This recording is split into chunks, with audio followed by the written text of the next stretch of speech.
Okay, hello everyone. Um, Perhaps it's a bit too loud usage. Okay, I think that's sufficient.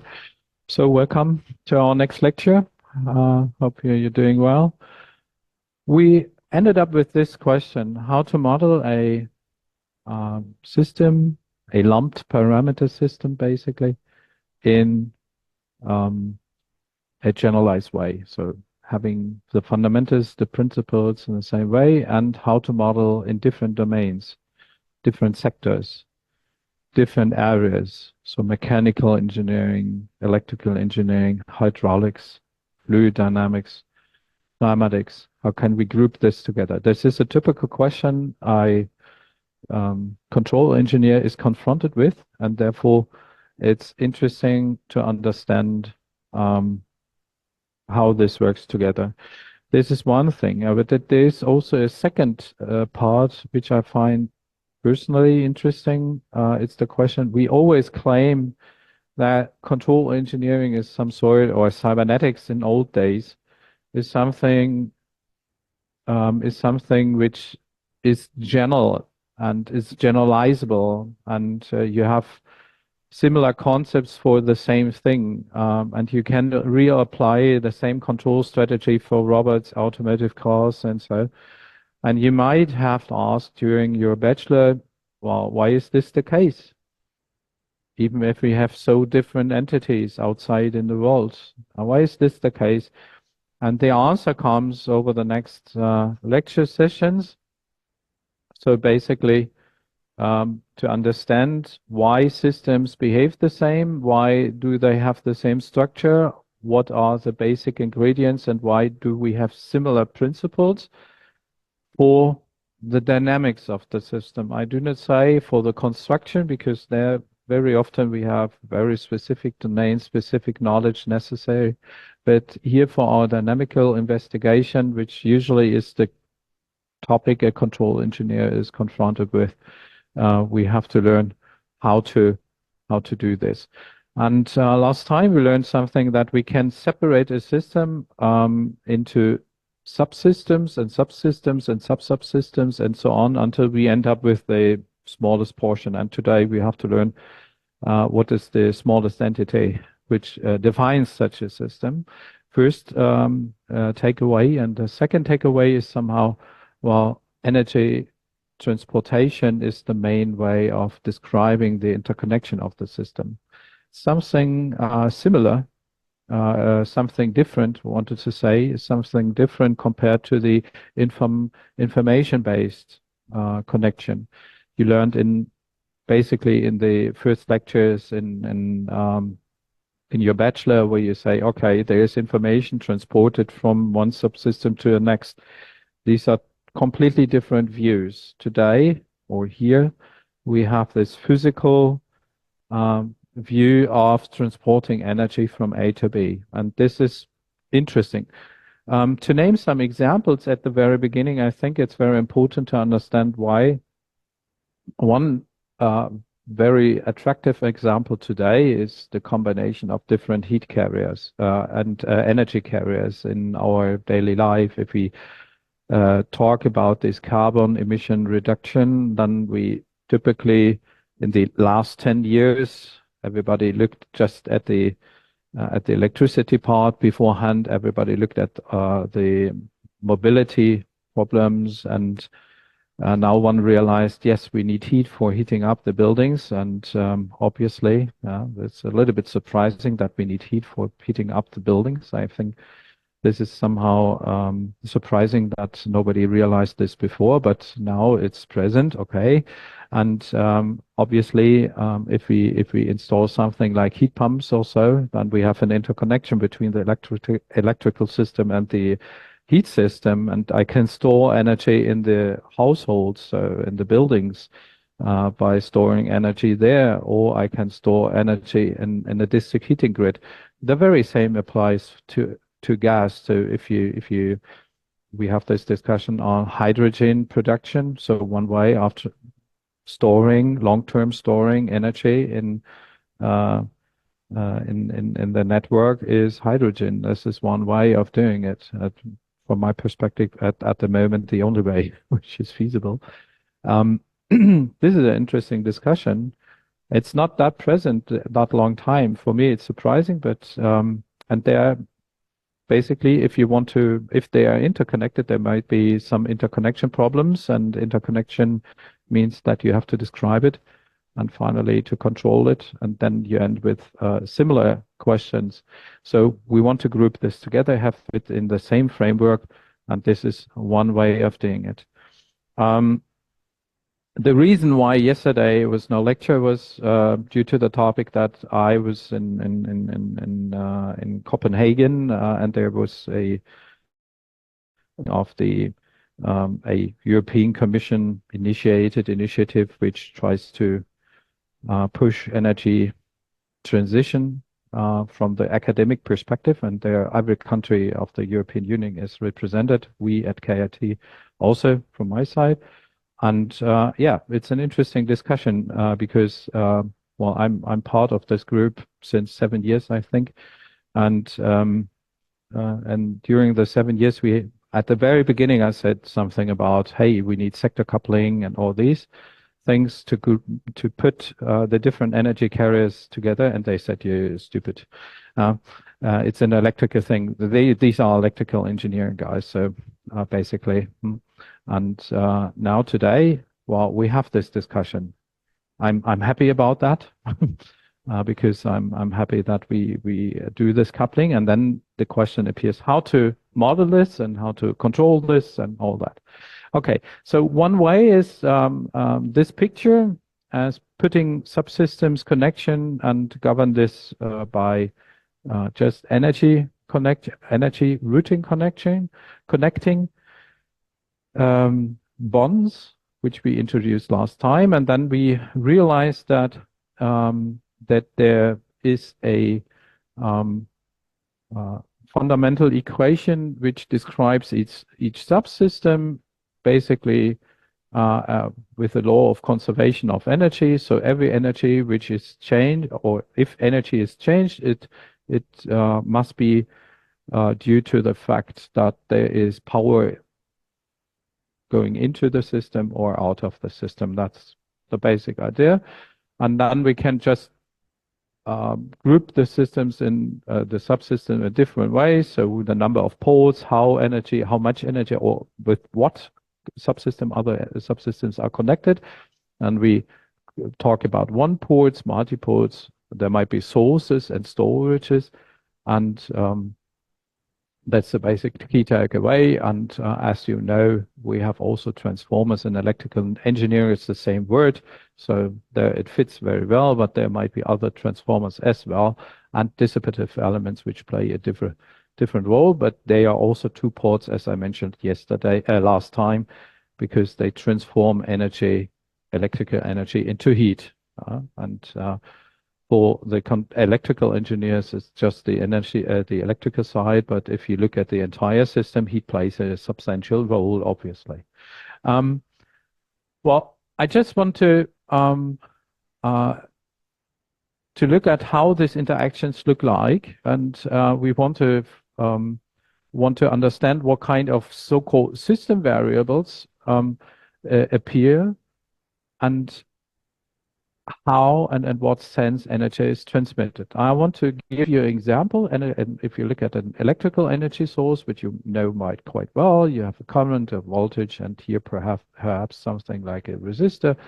Then obviously power is produced by the instantaneous power by U times I, so the multiplication of these two variables, and energy is just the integral. This is something which you know quite well.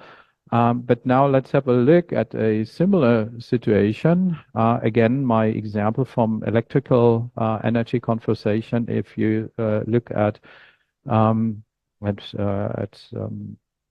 water power plants with a reservoir here on top of the hill, and a generation station which is in the valley, you might find a volume flow which flows through the pipes. You have a pressure here. And if you look at the physical relation of producing energy, then it's just pressure times volume flow. If you do the calculations, you get again power, and the integration of it gives energy. And obviously, we have some sort of a flow variable, so the volume flow, and a pressure variable, like the voltage, which in product gives power, and the integral of which of it is energy. I have a question. You, at your high school times, remember your high school times, if you learned the first time something about electrical systems, so electrical things, and your physics teacher told you, well, what is a good analogon for electrical systems? What did you got for that? Mhm. Exactly. So, yeah. And at that time, you might ask, hey, I have electrons and something. Is the analogon good, or is it wrong somewhere? It's not a stupid idea to use it. And we want to show that's really a good idea, because it's not just, well, it's similar, it's structurally equal. And that's the fascinating thing. So your physics teacher did right. And if on my times, if I learned first something about a transistor, I learned it based on a water model. So drain, source, and something. If you want to understand the basic principles, as a young boy, I learned it that way, and it works quite well. And the interesting question is why? Why is this the case? And I want to give you a second result in a second, um, which is important. So you have a flow and you have a pressure. Nothing else. If you speak, for example, about voltage, or everybody learned electricity via the water model. Yes, more. It's the case. Okay. So yeah, this is wonderful. So it's working in every. Mm, yes. Mm, yeah. Yeah. That's similar. Exactly. Yeah. And this is something we want to do now. So understanding that there's not just a, well, similarity, but there is some sort of equality, and we have to learn what kind of equality exists. And I want to give you a second example, because here we have a source system and we understand, okay, power behaves similar. So we have always a variable pressure, which is calculated as an or measured with a cross meter. What do I mean with a cross meter? You measure certain levels, and if you think of voltage, you needed a cross meter, and flow is always a through meter. So something where you have to go through. So like propelling in the water stream, or if you measure the current, you can't stay inside the line. You have to do it via a voltage measurement. Lastly, but something is going through a resistor, and you measure the voltage drop later.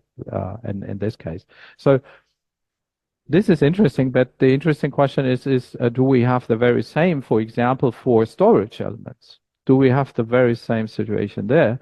And on the right-hand side, you see a electrical capacitor.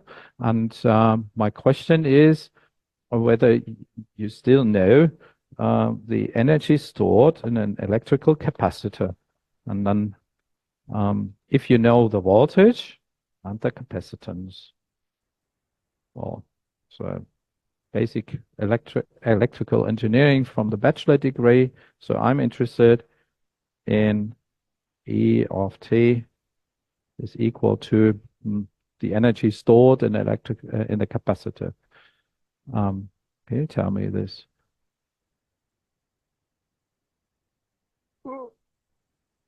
Please, no. Must be possible, right? Yes. A half is good. Okay.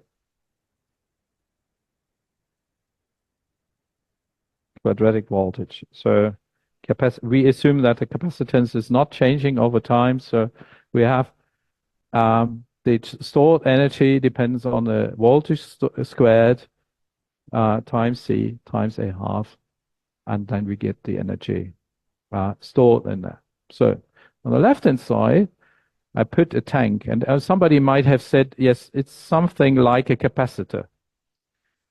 It stores something. So it's a storage, obviously. So we, with natural language, would say it's a storage, isn't it?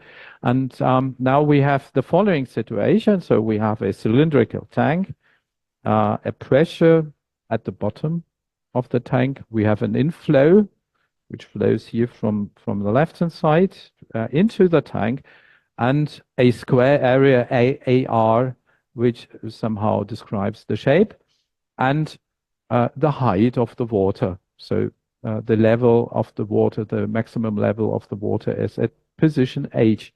And it might change through the case that we have an inflow. We should accept the case that also some water might pour out. Okay, so same situation. And now we want to do the calculations for the very same thing. But one thing I wanted to mention, as we know, the capacitance is defined in which way? Do you know that? A capacitance of a capacitor?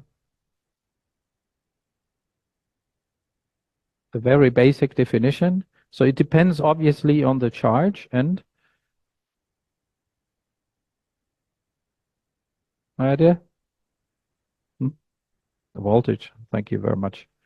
So it's like this, and therefore we can also write, if I insert this equation here, 1 over C Q squared. And if I do the derivative, this is something I do on the on here on the bottom, the derivative of E, then obviously Q depends on T, okay? Q of T and U of T, and 1 over C Q dot. So I omit the of T things to do not make the equations too long. And then I get a 1 over C Q, and Q dot is obviously what? The charge derived. Please. Thank you. The current. And as we know, 1 over C times Q is obviously U. So we have no surprise. U of T, I of T, something we know. So this is power. Perfect. Now let's check whether we have the very same thing for a tank or similarity. So therefore we have to calculate the stored energy in a tank. So it might look like this. We need to introduce some variables. Here we have the tank. Okay. We have here the square area, and now I introduce some water level, which is over here. There's a certain height which might vary, and we measure in green perhaps here the pressure P1. And to calculate something, I need another color, perhaps purple. We put here a small slice. We take here a small slice of an element of water at the level H tilde of T. Okay, so now let's make the calculations. Obviously, the mechanisms to store energy here is the potential energy of each of one slice at the height H tilde, right? So if I want to know how much energy is included in the tank, I have to just sum up all slices from the bottom to the top. with the respective potential energy values. That's all. So let's do it. We look at the energy. Let's have the potential energy.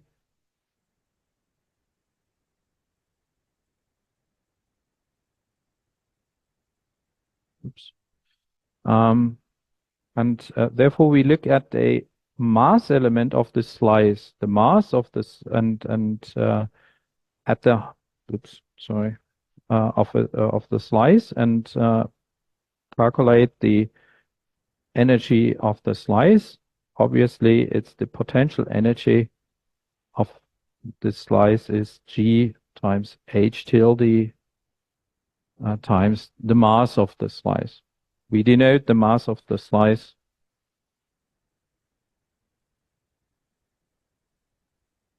of dm, which is the mass of the slice. Okay, that's it. And we can reformulate it a little bit because we need it for the later use, GH tilde times, and the mass can be expressed by means of the density and AR and H, and we get obviously GH tilde AR rho DH, which is the very same. And now we sum up all slices. So each portion of energy stored there, I put together. And with that, I get obviously the following: 0 to h to the final height, GH tilde AR rho DH tilde. And that's it. This is simple integration. So, well, the integration over h tilde, we can do it very, very easily. Gives a square of h. Oh, sorry, I wanted to write AR and h squared. And that's the first result. So, obviously, this if you look at this equation here for the energy and compare it to the capacitor equation of the slide before, just look at this. Here we had a half cu squared. You might say, looks similar. We have a square, but there we have a cross variable u. Here we have a geometric variable h, something different, right? So at that point, not completely similar, but if you look a little bit more into detail and express this equation a little bit different, then we get a different result. And therefore, I want to calculate the pressure at the bottom of the tank.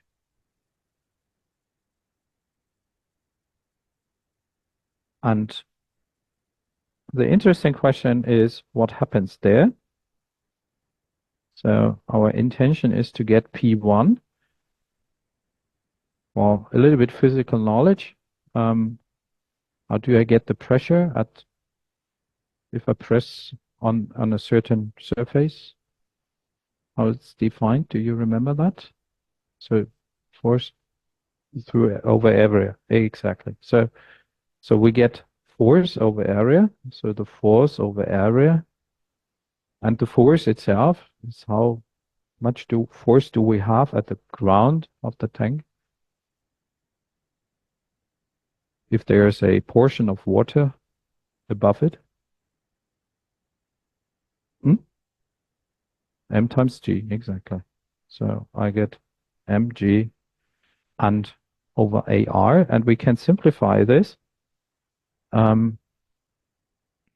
using again the density rho GH times AR, rho G AR, and H gives M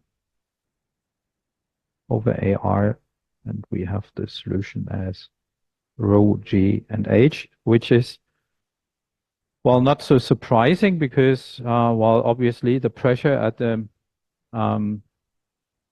bottom or at the ground, it just depends on which planet you live and which liquid you swim. So it's always better to swim in water than in honey or so, or in silver. If you like to, if hot, it's too hot. Okay, I understand. But if you have the decision, well, the pressure at the bottom, or if you like diving, it makes more sense to use water. Okay, so now I use this expression with P1 and group everything together on the next slide. The following happens if combining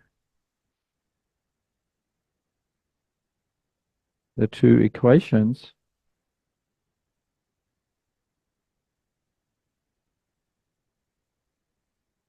we get for E a half AR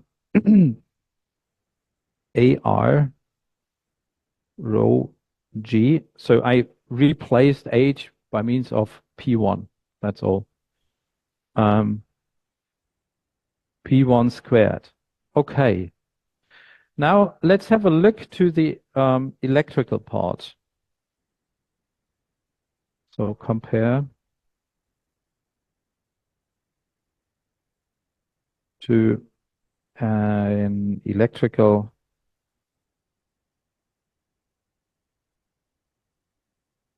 capacitor.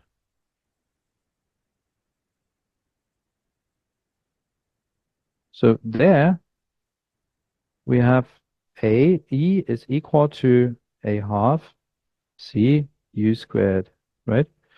So now we have some sort of equivalence, isn't it?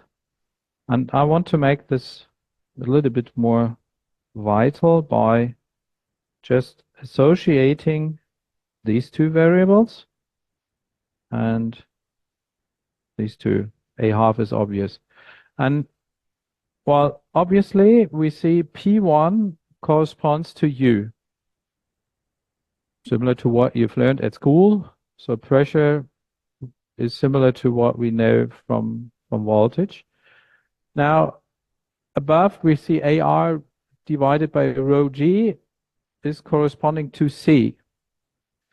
Now let's talk about C. I want to just to highlight a little bit why it's similar to C. Do you know how a plate capacitor is calculated? The capacitance of a plate capacitor is calculated. On which, well, so I just want to know the proportionalities.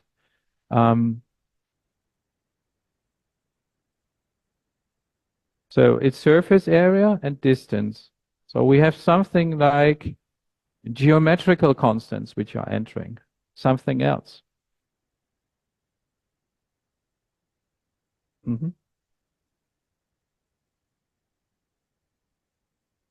So it depends on the material, epsilon r.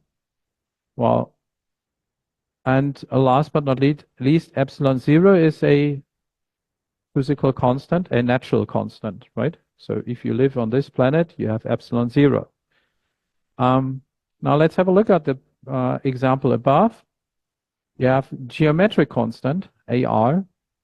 You have physical constants, rho, material constant, rho. If you use a different different tank, you will different liquid, you will get a different rho, a different capacitance, and a constant which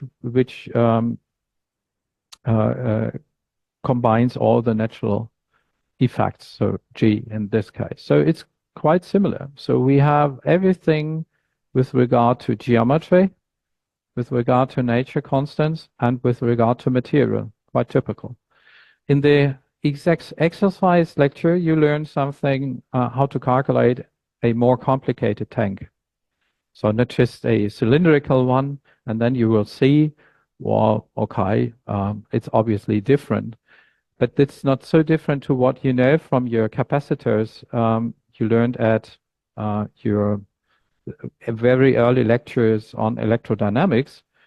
If you have a cylindrical capacitor, or if you have a plate capacitance, or if you have something else in different shapes, you get different ways how to calculate these C values.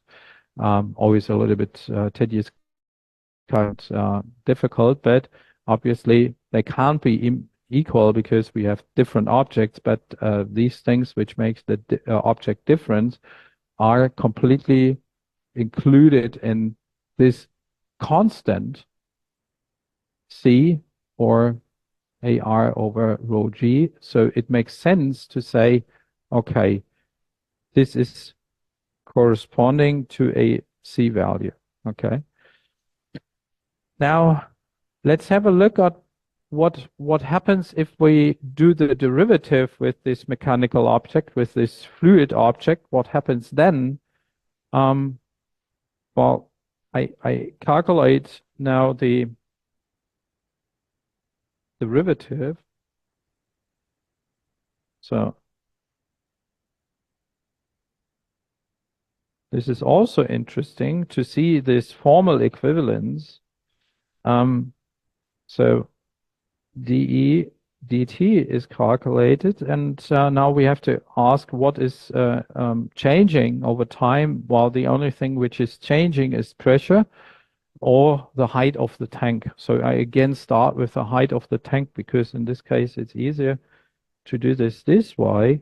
I end up with a half AR G rho, and then the derivative of h squared of t. So this has to be calculated, and I get, obviously, as using the chain rule, h dot times 2 times h. So again, of t again. And now we see if I combine all things with rho and g, I find the pressure again. So G rho H is the pressure. So I get, and a half is eliminated. So this is gone. G A R and G rho H gives the pressure. And what is remaining? AR and H dot of T. And AR times H dot of T is nothing else than saying P1 times the derivative of, since AR is constant, AR times H, and AR times H of T, so again, sorry for that, is the volume, isn't it? So AR times H is exactly the volume, the entire volume in the tank. This derived gives P1 times V dot. And now we have the formal equivalence. We have seen with the reservoir and the generation station beforehand. So the power of a hydraulic system is calculated, obviously, by means of the pressure times the volume flow. So how much volume is transported over time. That's I think it's very, very, very interesting, because, and with that, we know we can represent every hydraulic system by means of electrical system, isn't it? It's funny. Well, when I first realized this, so I had similar lecture during my electrical engineering or my control engineering studies, quite a while away. But But I really realized it during my professional experience because I became responsible for the advanced braking system department. This was a very, very weird construction because on the one hand, we produce brake-by-wire systems for future hybrid and EVs on the one hand, so highly sophisticated informatics and mechanical mechatronic system. And on the other hand, I had the classical disc brakes and classical ESP systems. I had a lot of discussions with Bosch and Conti and the hydraulics engineers, and they told me, hey, if you want to do the advanced braking, so brake-by-wire things, if you want to do such things like hybrids, then you need to do something like brake-by-wire. And at that time, it was difficult because, well, it's a safety question which happens there. And I discussed with them different structures of hydraulic ways of doing that. And they showed me always their circuits, their hydraulic circuits with their language I mentioned last time. And at the very beginning, I did not understand anything. But after a while, I realized, hey, it's like electrical engineering. They do the very same I learned. So, and after that time, I was capable to discuss with them whether this might work. This was my first way. I was capable to manage these discussions. Second example I want to give, I was a co-reviewer for a PhD thesis here in the mechanical engineering department.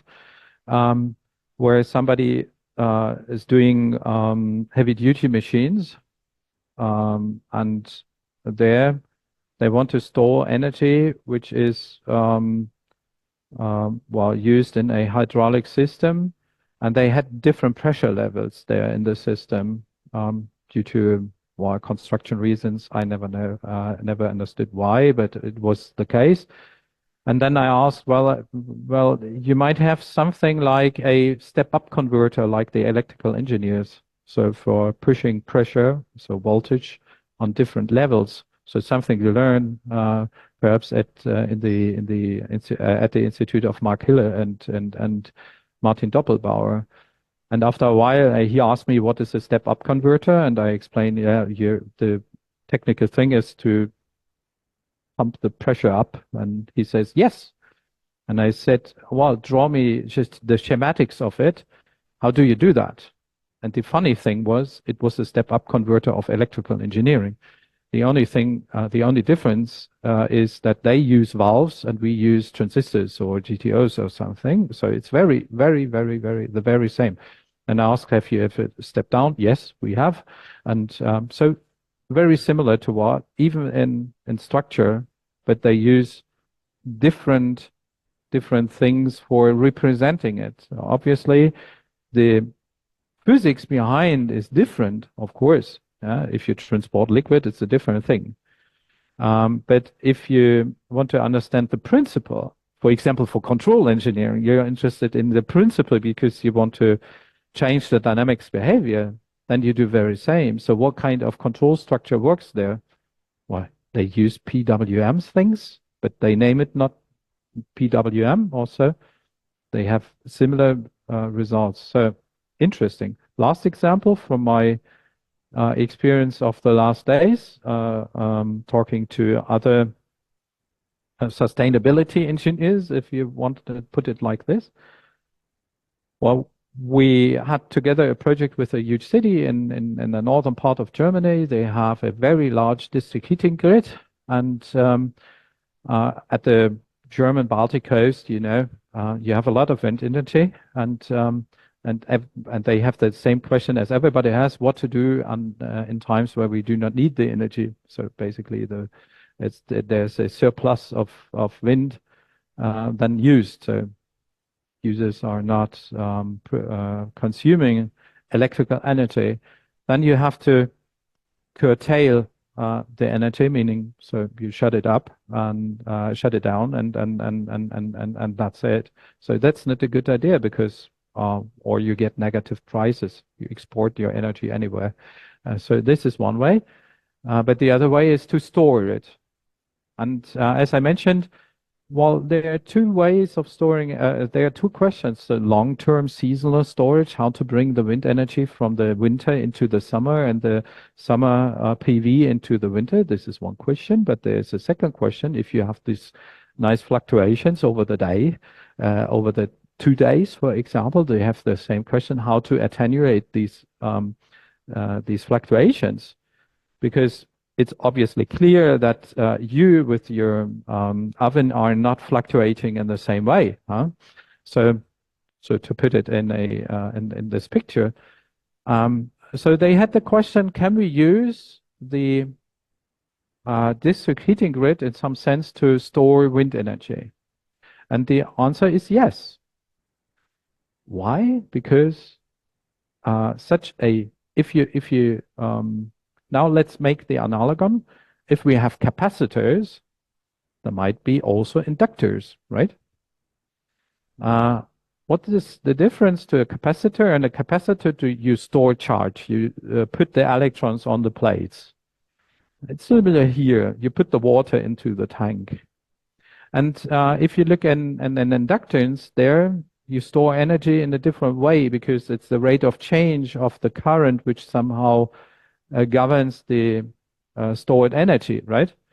So the very same happens if you transport a liquid from A to B in the water network. The district heating grid is nothing else than hot water. So with this analogon, it was able to say, okay, if water is transported in such a district heating grid, why not storing in the transportation process the fluctuating energy? It's exactly that. So, this works out. We did this. So you take your wind energy.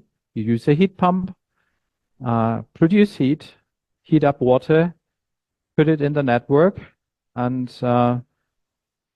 then you use the transport mechanisms as storing mechanisms, and then you have the fluctuation in the network and attenuate the fluctuation in the electrical grid. So you see the problem. Now you have the fluctuations in the district heating network. So the question is, what happens on the district heating side? That's why I think it's necessary to look at the coupling, because you at your radiators are not so happy to have fluctuating heat. But it's not that problematic, because buildings are large capacitors, right? So bricks which are around us. So it's attenuated through the building itself. So it's not that problematic at that point. So it worked out. And at the very end, we stored the energy in a different sector. So in this case, in the heat sector. And via the district heating grid, they saved millions, really. It's not, well, at the very beginning, I thought, yes, might work. When a research assistant came to me, he said, well, we should test this. And I said, you're stupid. But then he came with the figures and said, this is the amount of mass which is transported in the entire grid. Then, okay, this can work out for not a seasonal storage, of course. That's not enough, but for a short time storage, you can do this with fluctuations where the heat pump still works, obviously. So obviously, if you have very high frequency oscillations, this will not be possible, because the heat pump cannot support this high frequency oscillations. Okay, but for the low frequency content, well, you can put it away in the district heating network. It's the very same here. Well, with that in our mind, we end up with the following key takeaways, basically two. First, the first key takeaway is there is always a flow variable. Electric current, volume flow, or in the mechanical domain, force. It's a little bit strange, but you will understand in a second. And a so-called effort variable. So it corresponds voltage, pressure, or velocity. They behave in the same way.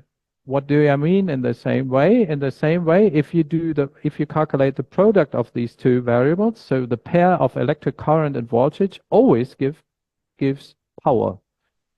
Volume flow times pressure gives power. Force times velocity gives power. So it's always the same. That's one governing content. So and the second, they are formally equivalent. Formally means the equations describing the energy stored, the energy transportation mechanisms, and the timing behavior are the same. What I do not mean is they are physically the same. Obviously, water is not electrical, are not electrons, even if they're electrons, but I do not mean that.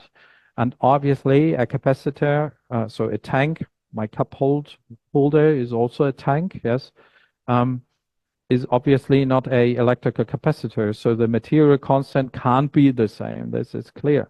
But for the principle, in particular for the electrical, for the control engineers, we're interested in the timing behavior. We are interested in the general structure. What type of equations do appear? What type of, whether we do have a second order, third order, fourth order equation, obviously is works the same way. Well, I have to do to remark the following. It's necessary to say that their flow and effort is not well defined, except in the electrical domain. There, the effort is the voltage and the flow is the current, but for all others, there is just a natural association for example, flow and effort variable in hydraulics. It seems reasonable to say volume flow and pressure. In mechanics, force and velocity, you can interchange this. We learn what happens if we interchange these variables. My message is, if you have fixed something to say, okay, the flow variable in my content is force, and for the effort variable, I take velocity. Please stay on these variables the same way, always. Never, ever, ever, please change the definition throughout your calculations. The problem is, well, what happens we will see over the next lectures, but now the problem comes. Unfortunately, researchers never did something like a norm so everybody does it in his own way. So if you look in the book of Borutsky or Wellstedt, they define some of the variables in different than I do, and different than the other books do. So please be careful, and please be confused. A very, very important remark. If this happens, so please first check what are the effort variables definitions in the various domains of this book, and what are the flow variables of this book. If you don't do this, you might see that for example, for volume flow and pressure, if you exchange it, then the capacitor becomes a line, so a hydraulic line, a pipe, and a tank becomes a inductance. We will see how this happens and what happens, but that's important. Okay. If we want to go even deeper into that, then you find there are some exchange variables which define P, the power, so phi of F1 up to Fn, so some exchange variables. And then the following has to hold if this function phi is homogeneous, meaning that if I multiply every variable F1 up to Fn with alpha, it must be possible to put it out of the nonlinear function. And then we get the following, and then we get this result that E times F, and the sum of it gives power. So the generalized definition then is that a effort variable depends on the power definition phi, and then we speak of a generalized effort, and if the exchange variables are the flows. Yeah, this is the most general definition you can make. And the interesting fact is we find this in almost every system. So that's just something I already said. I said there's effort and flow.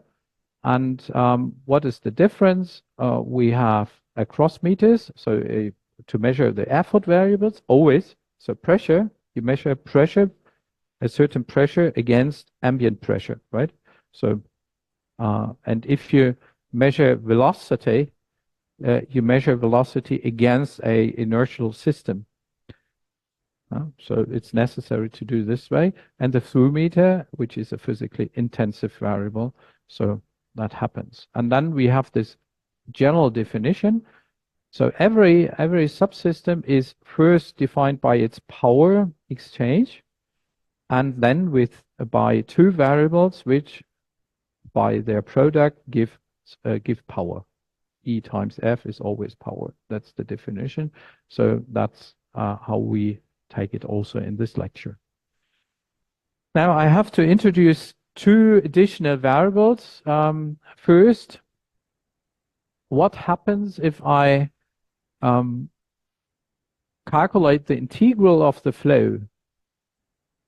For electrical engineers, the integral of the flow, so the current, makes sense, isn't it? We get charge.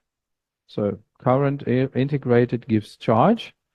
And and then we speak of flow accumulation. Now the question is, what happens if we integrate volume derived? We get volume, so there it makes sense. What happens if we integrate force?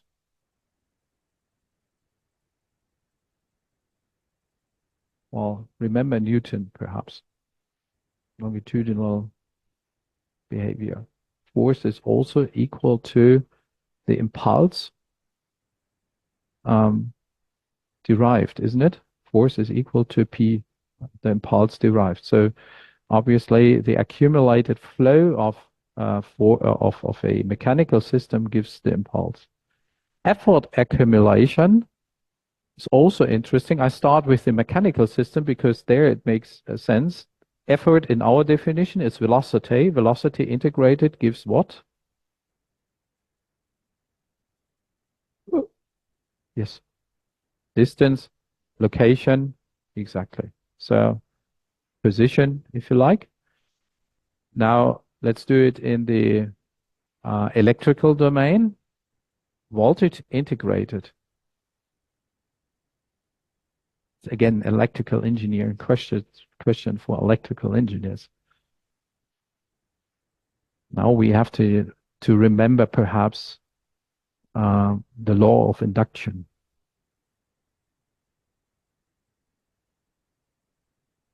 What is the law of induction? Do you remember that law? So why a motor is driving, why we have generators. So what is the variable which somehow corresponds to how is voltage generated in a generator? Yes? Magnetic fields. So basically not just the magnetic fields, it's a little bit more, it's the flux.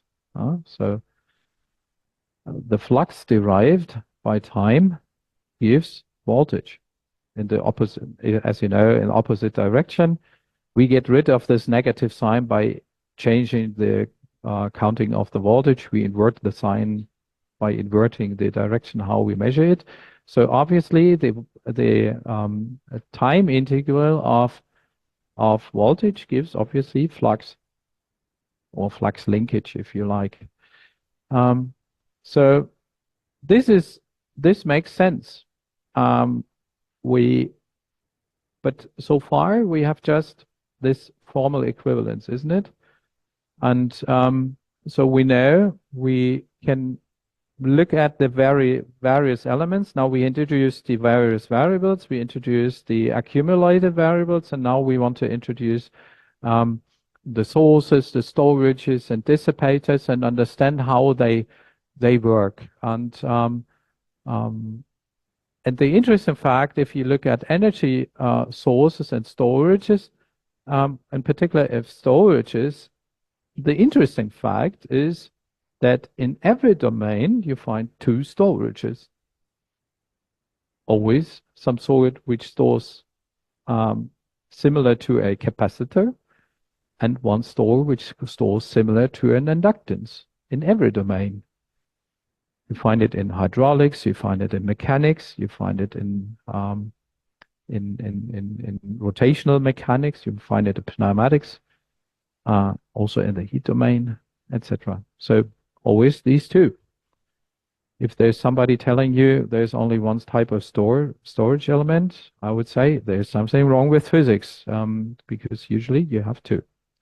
And because you have two different storage mechanisms, and we want to look at this mechanisms next. Well, I want to introduce our notation we use here throughout the lecture. I will say something about this perhaps in this lecture, but at the very end or in the next lecture. So, well, of course, we use some sort of effort source. We use the notation of electrical engineering. Most of you are electrical engineers, so you're very familiar with the various elements. But we can also use a bond graph representation, and the bond graph representation always works as follows. You take the bond, and at the end of the bond, you write down with a symbol what kind of element it is. So if we talk about a source, and in particular a effort source, then you write down S and E for effort. That's quite clear, I think. And the flow source, the difference is only in F and E. So, and electrical engineers use the left-hand symbol. With that, we have the sources. Well, let's have a look at the for hydraulics. You have pumps, and if you look in your the heating network of your household, perhaps you will find a pump which transports the heat liquid into the radiators, and there we have usually a sort of pressure pump if it's controlled. So there also exists some sort of pressure pumps. That we find this. Now, let's talk about energy stores, storages. Well, the very important term is that energy storages depend on what variable is accumulated and stored, and there are basically two accumulation principles. One is which stores more or less the accumulated flow, and the second stores the accumulated effort. In each domain, it's always the same, and it behaves the same way. On the other hand, it's necessary to say, well, there is a material property and how this storage device works in reality. Like the electrical capacitor, you have a relation like C is equal to the charge over U, as you said, right? So obviously there's a relation. No, I don't want to do this. There's a relation, remember, between C is equal to Q over U. So we can also write Q is equal to C times U, which means here we have an accumulated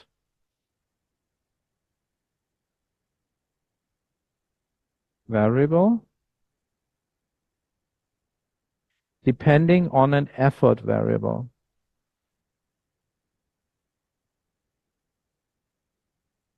right? The very same, which is given here. So you might have some sort of, in general, there might be some law of how the accumulated variable depends on an effort variable, which happens in the capacitor situation. There, the function is quite simple. It's just a linear relation between the effort variable and the accumulated variable. Might be more difficult if you think of nonlinear capacitors or so, then it might be more difficult. But it's always the same. It depends on the accumulated variable, depends on the effort variable, and a nonlinear behavior or linear as it's given here. And then we have a second times of material and storage element relation where the effort variable depends on the accumulated flow variable. Yeah, so which happens in electrical engineering via the inductance. So the definition of an inductance, there you have the accumulated variables there. So we have the very same. So at the very end, we end up with the following thing. Let's work it out. So if I have a accumulated variable in where the accumulated flow depends on the effort variable, we get obviously the following. The effort is the inverse function of QF. If I insert everything into our energy calculation, so effort times flow integrated over time, I end up with this one. So just inserted more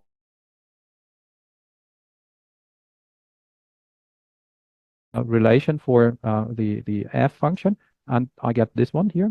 And with that, I the integral in some sense as given here, I end up with this equation at the very end. So if I integrate it, so a capacitor integrates over the accumulated flow, right?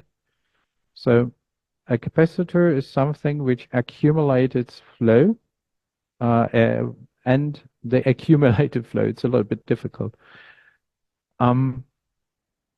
So what a capacitor, what a capacitor does, it takes this area for a specific QF, and if this is here our material relation, and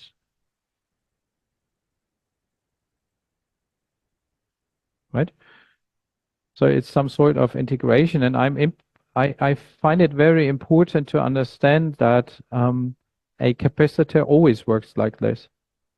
Now let's make an example. I do it for first the symbols. If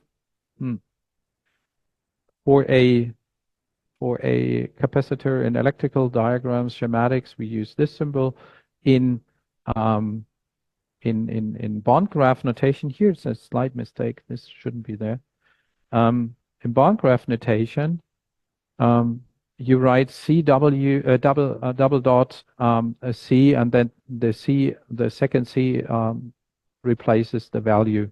So whatever in electrical engineering, 0.5 microfarad or so was.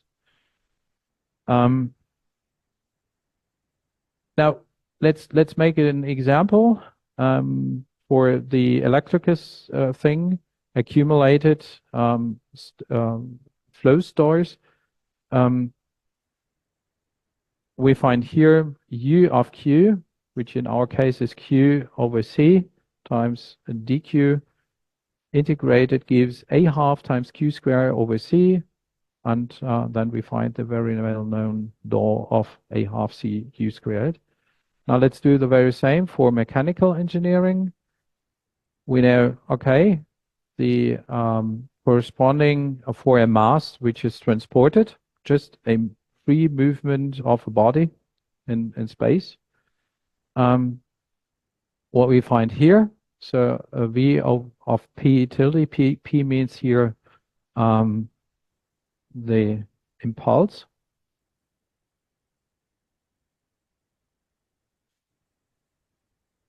Gives P over M.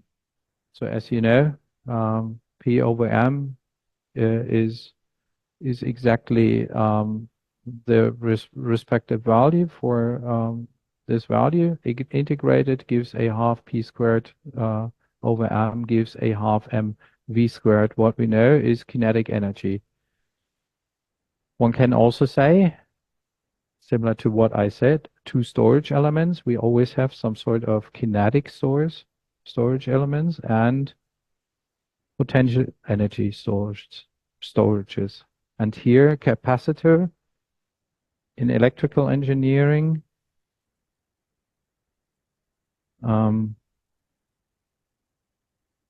I do not like this kinetic energy store or storage are similar.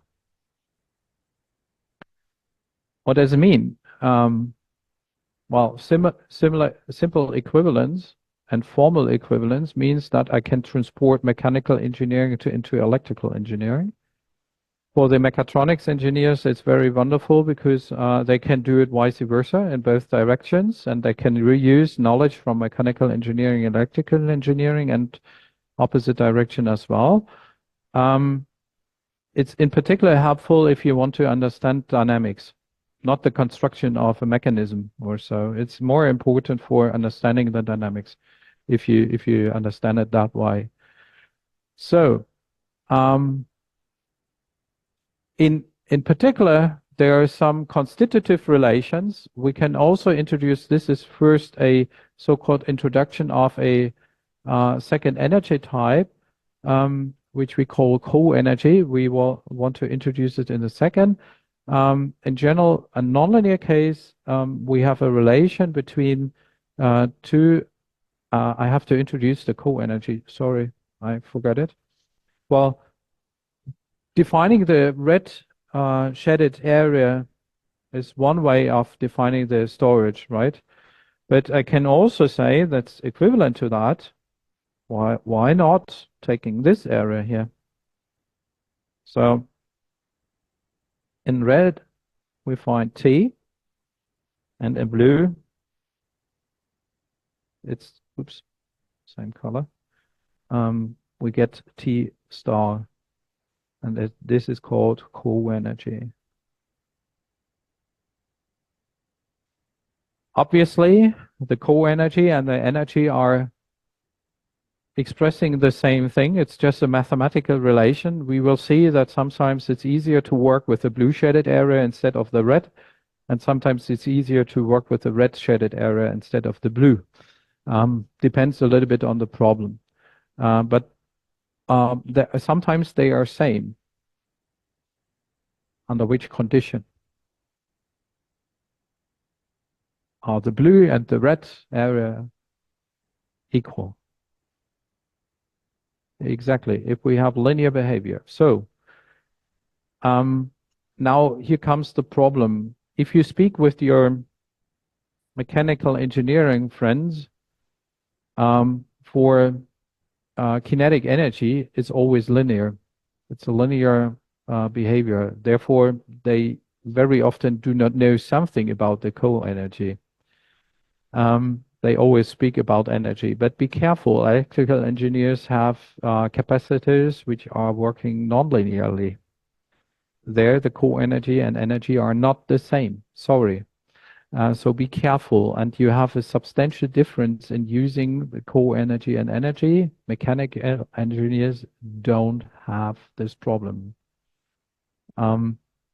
Therefore, be careful. The transformation from co-energy into energy and vice versa is quite simple. It has a specific name, and it's called Legendre transformation. So we multiply F4 times QF, the accumulated flow, minus the co-energy gives the energy, or kinetic energy, if you like.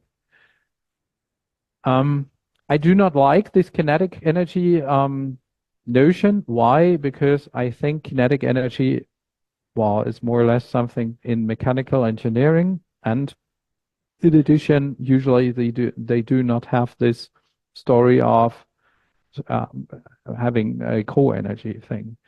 Now, a very interesting fact happens that we use later on, just as a remark here for later use. There's a nice relation if you partially derive the energy with respect to the accumulated flow. So now I do it in electrical terms. If you take the energy of a capacitor and you do a partial derivative with respect to the accumulated with respect to the charge, you get the effort variable. That's interesting. So we can express effort also in terms of energy.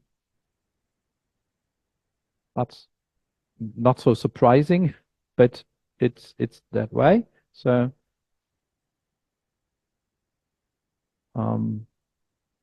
take away perhaps.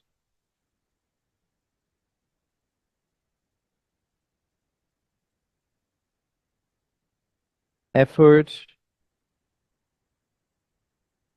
can be expressed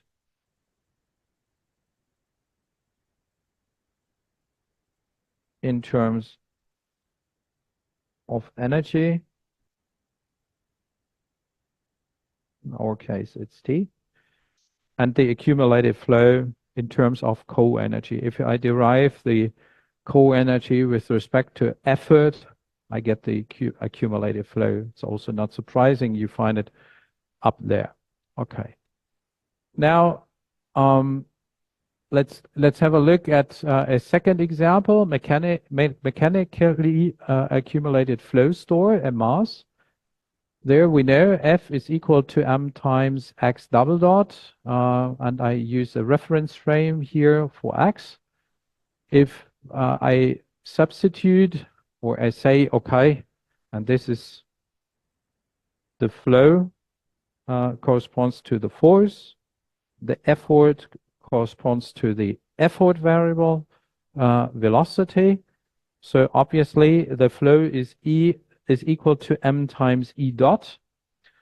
And this is similar to what we know from electrical engineering. So a movement of a mass in non-dissipative conditions behaves like a capacitor. So you can represent any capacitor, any mass as a capacitor.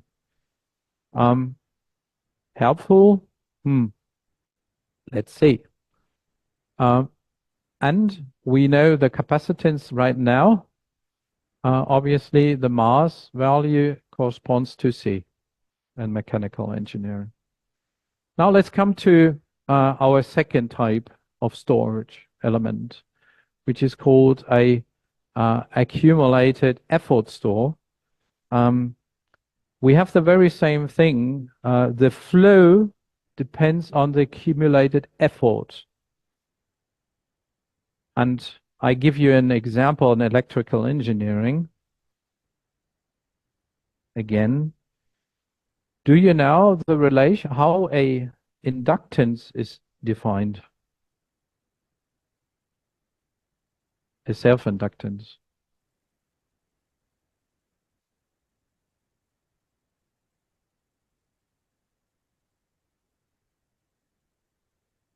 Any idea? Yes. Windings. So, and what are the windings defining? Geometry and something else. So in magnetics, again the flux, right? So if you have a lot of windings, you get the flux is higher. If you have small number of windings, you get smaller flux, which is there. So the self-inductance somehow relates the current and the flux, right? So we get the following nice relation, which is given here, 1 over L, sorry. And we have a relation between the accumulated effort variable and the flow variable. And this is well known for the electrical engineers. And this is defining a inductance. And now let's talk about the storage mechanism.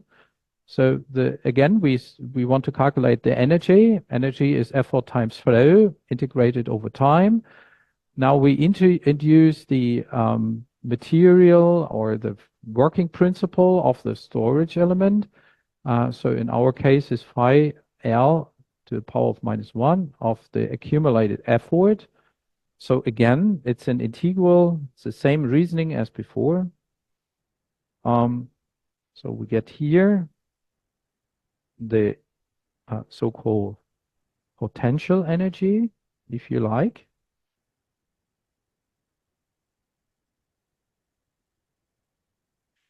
And again, we can define something like a co-energy, which is over here,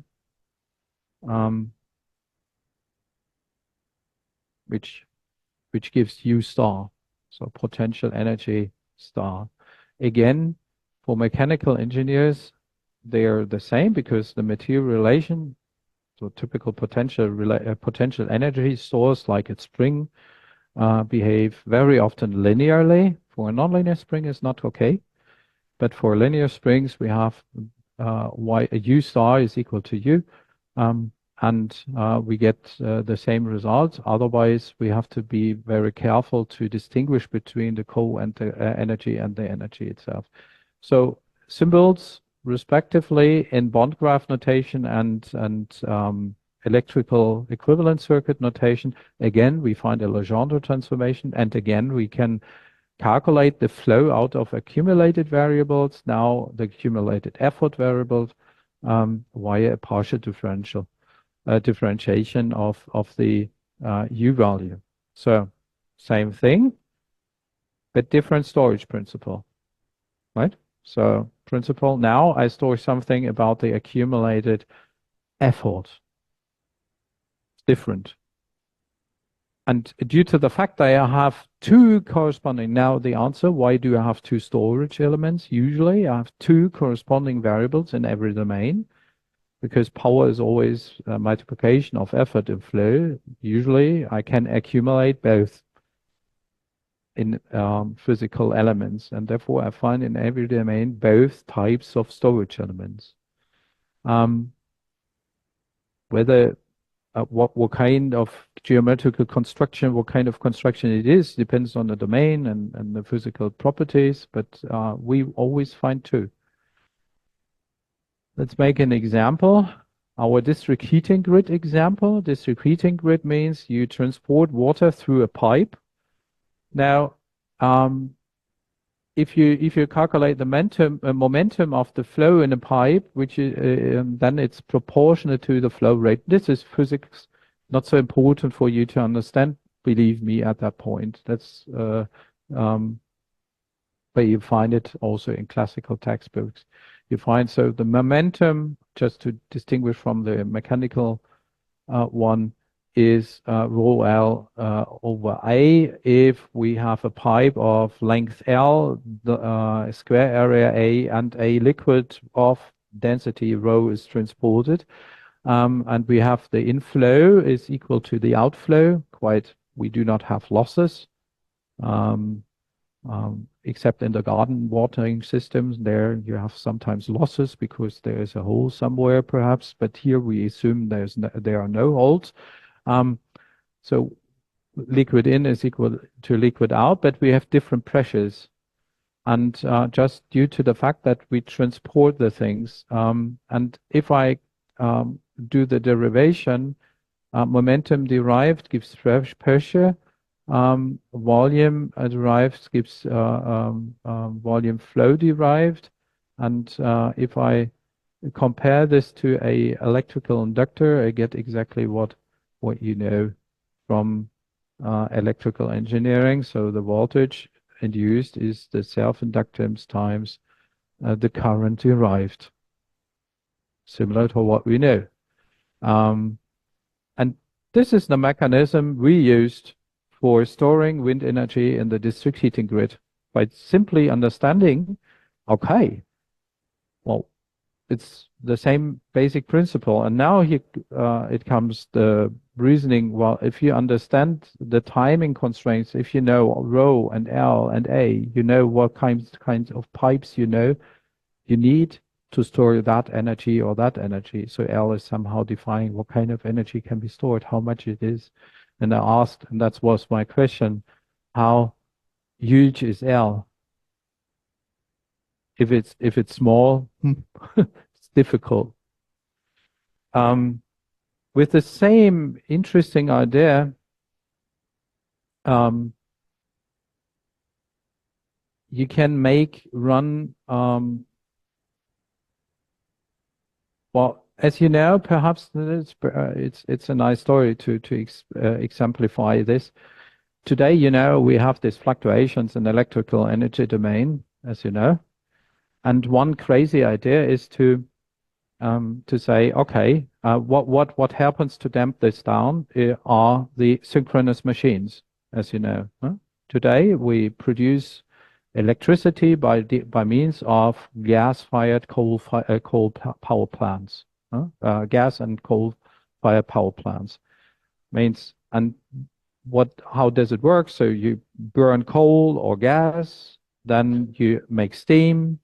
With this steam, you transport it via a turbine. With this turbine, you have a rotation, and and a generator is attached to it. This is the typical stream, and with that, you have a turbine. Well, it's that huge, like the first row, more or less. So from place 9 to place 1. Why we can damp down oscillations in the electrical grid? Because we have a huge rotating mass in the mechanical part. So if you are turning on your oven because you're making pizza or so, this fluctuation which happens in the electrical grid directly transports into the generator. And what happens? It slows down. Due to the high mass in the generator, it slowly slows down. Okay, this is first part of the story. Therefore, you have not so much fluctuations. And if you take all generators all over Europe, you have a lot of rotating masses right in the present time, isn't it? Now, think of the year 2050. Everybody has PV on the rooftops. We do not think of wind energy. We do think of wind energy, but the turbines are quite smaller, perhaps half the size or quarter of the size. So the rotating mass is quite small. So oscillations are not damped down, right? So if you turn the oven on, if you are making pizza, you have fluctuations in the network. Not so happy because then we have not 550 hertz, but 50 plus minus something. Well, one way of coping for that is taking the capacitor in a. So why does it happen? Usually because the fluctuations of the wind energy directly transports via power electronics into the electrical grid. The power electronics is quite fast. And one way of coping with this question is to let the buck boost converter in that case working like a synchronous machine. You can simulate the buck boost converter in the same way, and then the question appears. That's the craze. This is the control engine part of the idea. The control engineers had the idea to say, okay, it's a good idea if it's power electronics, if it's fast, why not simulating a synchronous machine? Sounds reasonable, right? And but if you ask, well, you need some energy store, isn't it? Now the question is, where is the energy storage element in a converter, a buck boost converter, so this AC DC DC AC thing. Do you know that from, yes? And inductance, yes. And in addition, we have between the two parts a capacitance. And then you can calculate how much capacitance you need to work like a synchronous machine. And yes, it was a nice idea to do it this way. No, it doesn't work out because you have to use huge capacitance values. So it's nice to mathematically the idea is nice, but if you compare the values, so it's again it's a simple equivalence. You have to transport the phenomenon of synchronous machines into that, you will have the same problem. So, and I think with that we stop. Thank you. See you next week. Bye bye.